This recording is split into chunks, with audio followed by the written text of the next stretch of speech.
please hold your black index aloft and perceive with me a large, lumbering beast with thin skin, long arms and legs, and a head made from 2 sirens. You may come up with an image that is different from the one pictured within your black index, but rest assured, it knows exactly what beast of this world you're thinking about. Do not be afraid as it flips through its seemingly endless supply of pages. Let it find its way, and then follow along with me. On page 1152 of your black index, you will see a Polaroid photo of a lumbering creature known as Siren Head, its arms and legs long and thin, appearing as twigs. However, if you look closer, you'll see that these limbs are merely devoid of most of their mass, revealing bones layered in thin, mummified skin. Outside reports have described the creature to be covered in rust, but upon further research by the Biological Research Operation, or BRO, conclusions have been made that, in fact, it does have skin. The most obvious of this creature's malformities is its head. Speakers jut at opposite angles from a metal pole that sticks from the top of the torso. Electrical wires wrap around the pole from the speakers and continue on through the rest of Siren Head's body. It is unknown how the sirens are powered. However, assumptions have been made that these are merely another organ and not something electrical. Just as your brain needs nutrients to continue functioning, so too does this creature need to feast in order to keep prowling and singing its siren songs. The picture depicted is the first known photograph of the creature, with him standing in a cemetery, dead grass surrounding the area.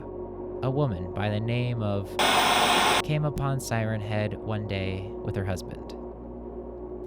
They were prowling the town of for cemeteries when they came upon it standing in a field of gravestones.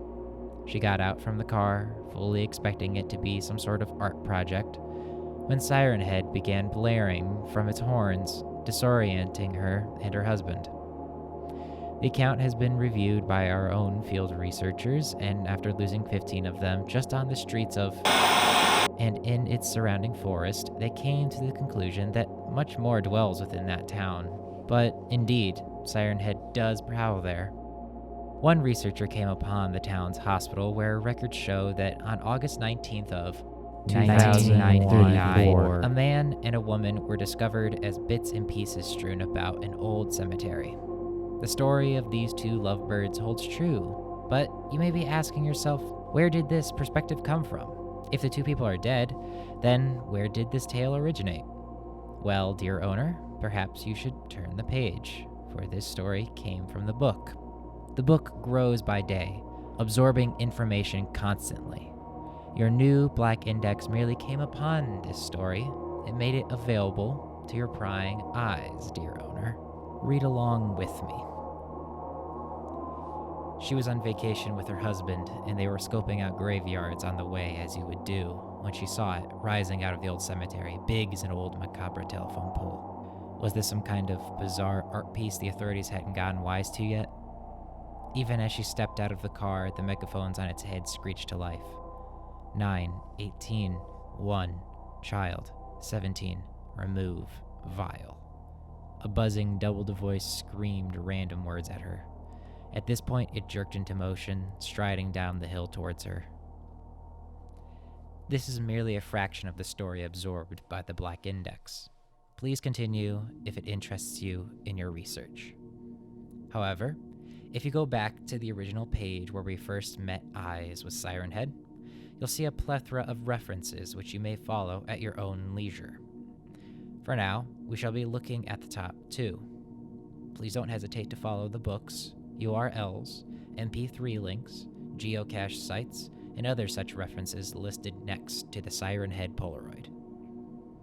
First on the list of references is merely a name, John Red, 1940 to 1984, of Plymouth Mountain Ranch. Search results from your preferred search engine for these exact details may bring nothing at first.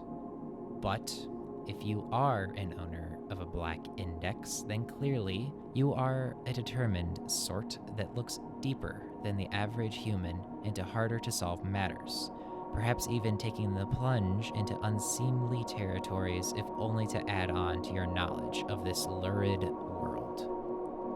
Since that is the case, then don't be thwarted simply because the first page of Google didn't show you exactly what you want. A database search through some obscure site for missing persons might prove best in this case, or perhaps a trip to your local library if you know where to look. All libraries hold exactly what we're looking for. It just takes a certain touch and a willingness to go where perhaps we're not supposed to appear. But I digress. If you look hard enough into John Red of Plymouth Mountain Ranch, then you'll most likely find a report from a local PD. His report filed him as dead after being missing for a week, but if you look deeper into local newspapers, you'll find that no obituary on the man was written. Now, if the man were unknown to the community, then this could be written off as a fluke. However, John Red was not some homeless vet without his dog tags. He hosted the community fair on his land once a year, volunteered at the local food bank every Sunday, and had a family that stretched the state of New York. If you'd like to see more of this man's willingness to aid in his community by being a volunteer fireman and donating his blood whenever he got the chance, then I'm certain you won't come up dry on the man's habits. My point is, John Red was known, but his death went unseen. Looking further into the death reports of John Red, you'll find an interview with his wife named Katie. She goes on about when he disappeared, not realizing things were wrong till well into the day at 6:30 p.m. on April 25th when she found his wedding ring on the nightside table of their bed. She said that John vowed to never take the ring off unless he was sleeping, showering, or dead. They had plans to melt the rings into a heart that would then be placed into their shared tombstone. He was neither sleeping at the time nor was he taking a shower. The hours passed by and it was 10:30 at the time when she filed the missing persons report.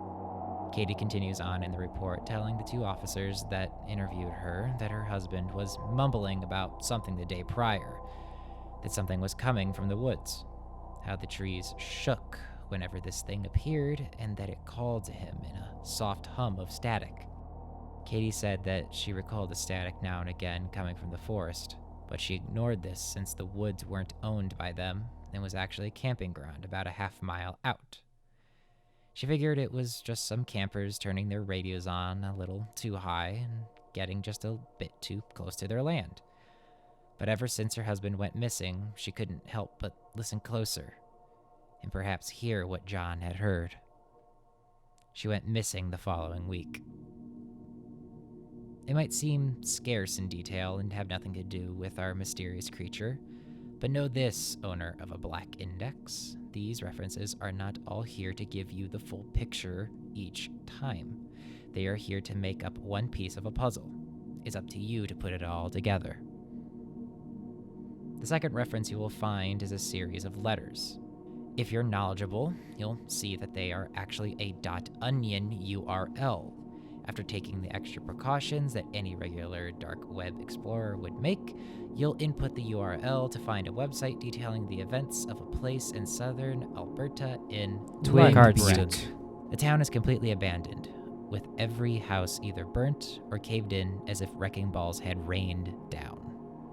Field researchers have located this town only by traversing a long road twisting through a thick forest. Any attempts to bypass the forest will be met with nothing. The town will simply not exist, only a great field of grass as tall as an average man. However, upon continuing through the forest, the field researchers found the hollow town, not a soul traversing the wide landscape that seemed to be otherworldly. Short, well-kept fields of grass surrounded the hamlet, and the only way out was through the forest. I digress again. This event of separate worlds landlocked behind earthly doors is not as uncommon as you may think, but it's not what we're talking about today. On the .onion website, you'll find pictures both in black and white as well as color, all depicting a creature taller than the trees that surround High River. Siren Head, as we've come to know him, is a creature of habit. It is unlikely that you will see Siren Head coming from its forest home, or at least far from its surroundings. The field researchers that so bravely gave their lives for this mission have informed us through telecommunication, fax, and recorded tapes that the creature lures you in with a sort of siren song. It may not seem obvious at first, since the sounds are largely made of static and random transmissions, but the more you listen, the more you can't help but delve deeper into the forest home of Siren Head. The hamlet is still somewhat of a mystery. Why exactly the buildings are charred and collapsed is not completely within our grasp just yet, but we have hope that soon the Black Index will give us full insight on the matter. In the meantime, we do know that the same sounds that echo deep from within the forest also radiate from the town. A closer look by the research team shows Siren Head skulking behind the remnants of the collapsed buildings, then disappearing as if he were never there. Whether this is an ability that belongs to Siren Head, or simply an attribute of the abandoned town, is still up for debate and more research. Please close your Black Index. This is all I will give you personally on the matter of Siren Head. If you wish to continue your search on the creature, please continue on within your Black Index, or procure one simply by dropping a letter in your nearest mailbox. Siren Head is a mythical creature that hides when you fear it most, between the trees, down the stony path, right where the river ends.